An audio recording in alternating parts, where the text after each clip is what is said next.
Hello, my name is Jody Ann Johnson, and I am the CEO of Miami's Action Coach business coaching firm, Team Sage, and your host of Business Spotlight South Florida, where we interview business owners that make South Florida great. Today, I have the pleasure of interviewing Paul Quenneville of GT Global Services. They are leaders in managed services and IT solutions. Welcome, Paul. Can you give us a brief description of your business and what makes it unique in the managed services and IT solution space? Thank you for the intro, Jody. GT has been around for about 18 years, and we operate in Canada and the US. And we have a large mix of customers in terms of size. So on the managed services side, typically those customers are smaller customers, usually under 100 employees. Our larger customers tend to be, in the thousands of employees, and look to us to augment their staffing and other initiatives that they have. So, for example, wide range. Yeah. So, for example, one of our largest customers is Ryder, who's based in Miami, of course. This is why you're in Miami, I'm sure. Yeah, yeah, absolutely. Yeah. So. For them, we do a lot of technology deployment. That means just rolling trucks out to 800 locations across the US and Canada, including Hawaii and Puerto Rico. So we have quite an expansive footprint, and that helps us differentiate ourselves between other managed service providers. Mm-hmm. Yeah, I grew up here in Miami, and Ryder has been since I was a child. Yeah. They've been around a really long time, big company. That's right. And what drove you to start your business in the first place, Paul? Well, I had prior to starting this business, worked in the IT sort of industry, and right out of college, I started my own cell phone store, and I really hated retail. I got to tell you, no offense to people that work in retail, but I kind of got bored with that. And while I had my store, and this is, many years ago, I would, cold call larger businesses and make sales in a B2B method, as opposed to waiting for people coming through the door, which I really enjoyed. So I thought, I'm going to get out of retail and just focus on that. And I'd worked for some other companies along the way. But about 18 years ago, I started GT and took it from there. What had you started, though? I'm sorry? What was the leap that had you say, oh, I'm going to go start my own business? Well, I had, at the time, 18 years ago, when I started, previous to that, I was working for a large telecom carrier, and got laid off, even though, my number was huge, but big companies tend to do that. Yep. Especially if your numbers are huge. Yeah, I mean, I was the second highest quota attainment in sales for that large telco, and so when I left, that same telco had an agency program. So basically, you would go out and sell; they pay you a commission. You weren't an employee, but you were, representing them. And then I wasn't the only one that got laid off. There was about, hundreds of people. Yeah. So I took about 30 of those folks along with me, and I started my own company, acting as an agent, and then got to keep a lot of my same customers, and those were mainly enterprise size customers, Ryder included, actually. So that's kind of how I sort of got into this business. And then they changed my deal. It's like sleeping with the elephant, that saying. As soon as they make a change, then it affects me. And it's hard to build a business when you don't have that contractual certainty in terms of who your customers are going to be. So they decided, well, you're not going to be able to service these large customers anymore. You got to focus on small ones. And I said, no, thank you. And then I started this iteration of GT, which competes against the large telcos. Good for you. It says a lot about you and the relationship you had with Ryder, that they stayed with you when you left. So well done. Thank you. Simon Sinek says people don't care what you do or how you do what you do. They care why you do what you do. So why do you do what you do? Well, again, I've a great passion for this industry, and I love the change. I love the innovation. I love beating out the competition. Like I said, when I left that large telco, I was very motivated to do things better than they did. And as a smaller company, it's actually quite easy to do that, because these larger companies tend to not pay attention to their customers as closely as we would. And then we forge many relationships, with our larger customers, our core customers, I would say. And that's sort of how we took the approach. Good for you. You have passion for the industry. Yeah. Absolutely, yeah. So given your business model, were there any challenges or opportunities that opened up for you during the pandemic? Well, the pandemic was quite good for us, actually. We were able to help a lot of our customers transition from working in the office to working at home. Also, because we had customers like Ryder, we had many customers in that industry where they're the logistics, warehousing, transportation. That industry took off, as you can imagine. Customers like Amazon and places like that. People were ordering more stuff to home and whatnot. So our customers did well, and so did we. What capabilities did you all have to develop? It was more around security. Working from home, there's big security concerns. Equipment, anything from internet we would provide to homes, and the access methods and the equipment, the headsets. It was really hard to get headsets, stuff like that. But anything a large enterprise would need, or any customer for that matter, they usually come to us. So we sell a mix of services and hardware. So, and again, because we had that reach, we could go anywhere in Canada and the US and deploy pretty much any technology Remotely. Yeah. Yeah. Okay, that's very interesting. What would you say is the biggest business challenge for you all in the next 2 to 3 years? I think staffing is actually a challenge, although it's become easier recently. There's a lot of layoffs happening in the tech sector, but I think mainly that's attributed to people hiring too many people during COVID in the pandemic. So I think a lot of companies are right sizing, but in terms of talent, it's always finding great talent. I'm very involved in that.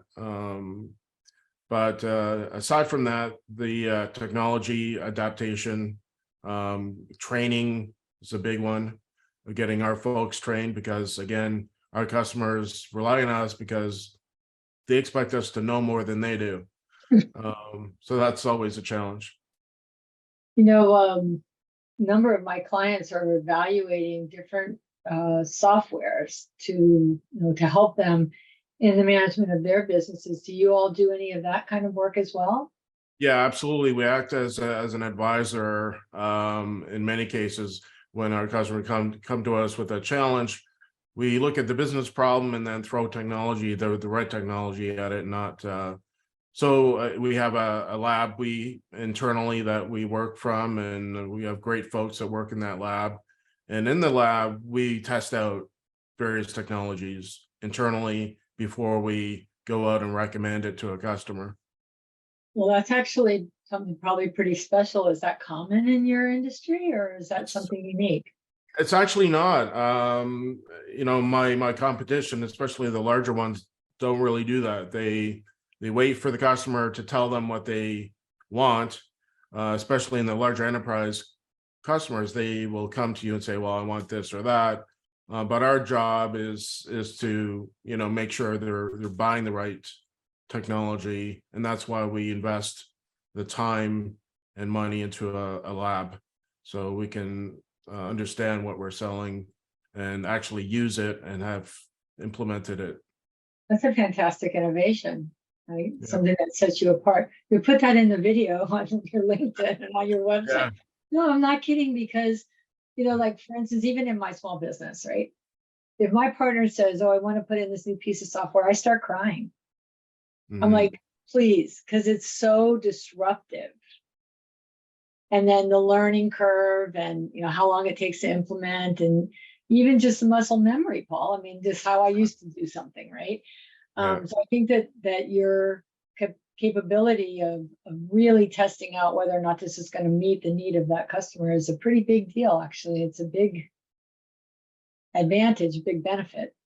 Yeah, I mean, it all goes to downtime and the disruption, as you put it, implementing something new. You don't want to implement it and find out later that, hey, this is not working for me. And you have your customer come back to you and say, well, why did you recommend this?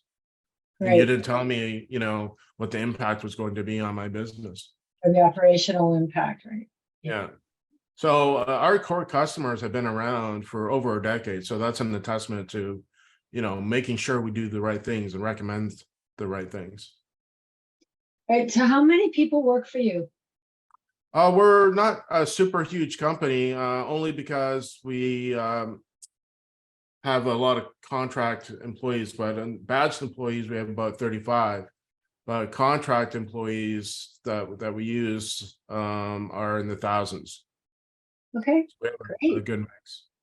And then I saw on your website that you have partnerships with, like, I think you said 350 different providers. So you're not married to any one of them, right? So that's another great. When I saw that, I was like, oh, that's really good, because a lot of Yeah. times people try to pigeonhole their customer into an existing relationship that they have. But Yeah. you had said agnostic. Exactly what I was going to say. Yeah, we're vendor agnostic. So again, if you're acting as an advisor, you really have to be coming from a position where you are truly vendor agnostic and you're giving, the best solution. And the other measurement that we use is, how much can we save our customers by doing these things. So we also advise on not just is it going to work, but does it make economic sense? And so typically we try and save our customers money, depending on what we're proposing. But Tell me about the smallest kind of company. What do they, I know what the big company looks like, because Ryder is very clear in my mind, and probably is for most of the people who are going to watch and listen to this if they're in South Florida. But what about the smaller ones? What do they look like? So the smaller ones, again, typically under 100 employees, and it also depends. Our focus really is not necessarily on the number of employees alone, but how many workstations do they use? So if we have a customer who's a manufacturer, they might have hundreds of employees, but maybe only a quarter of those folks ever touch a computing device. So we have that. We have law firms, a lot of professional service firms as customers who really value a good partner, because again, they can't afford downtime, especially if they're an accountant or a law firm, because they're relying or their customers are relying on them to be responsive and up. And we had one of them before they came to us. They lost all their data, so we were able to take the computing devices and recover a lot of the data for them.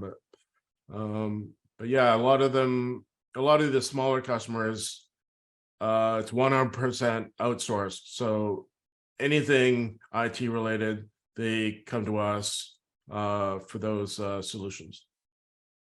Very clear. So what's inspiring you most about your business these days?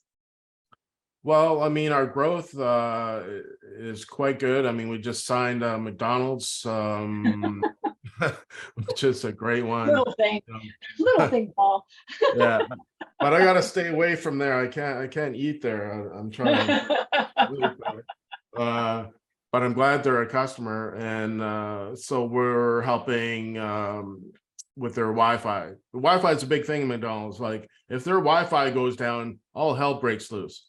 So they came to us because of our responsiveness and our reach. So again, thousands of folks across Canada and the United States, and we could deploy those folks within hours to go repair a Nice. Wi-Fi.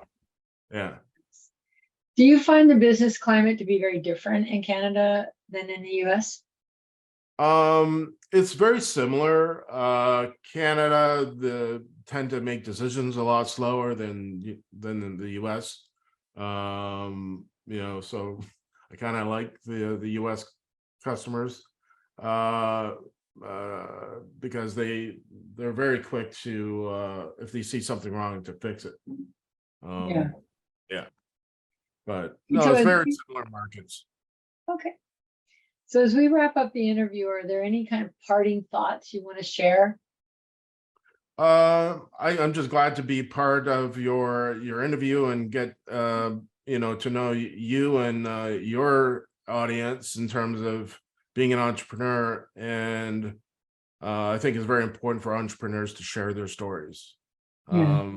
And you know, I'm very open to hearing other stories from other entrepreneurs because as a group, we need to stick together and help each other. So it's great. And you know, the one saying I always like this saying, you know, if you're the smartest person in the room, you're in the wrong room. So you got to keep your mind open and learn from other folks.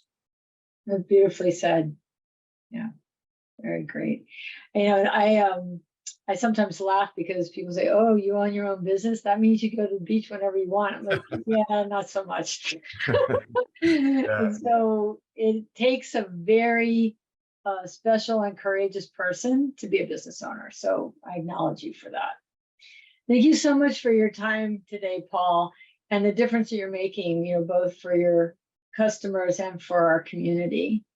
And you can learn more about GT Global Services at gtglobal.ca. That's Business Spotlight South Florida, where we're interviewing business owners that make South Florida great. Thank you so much, Paul. Thank you, Jody. Take care.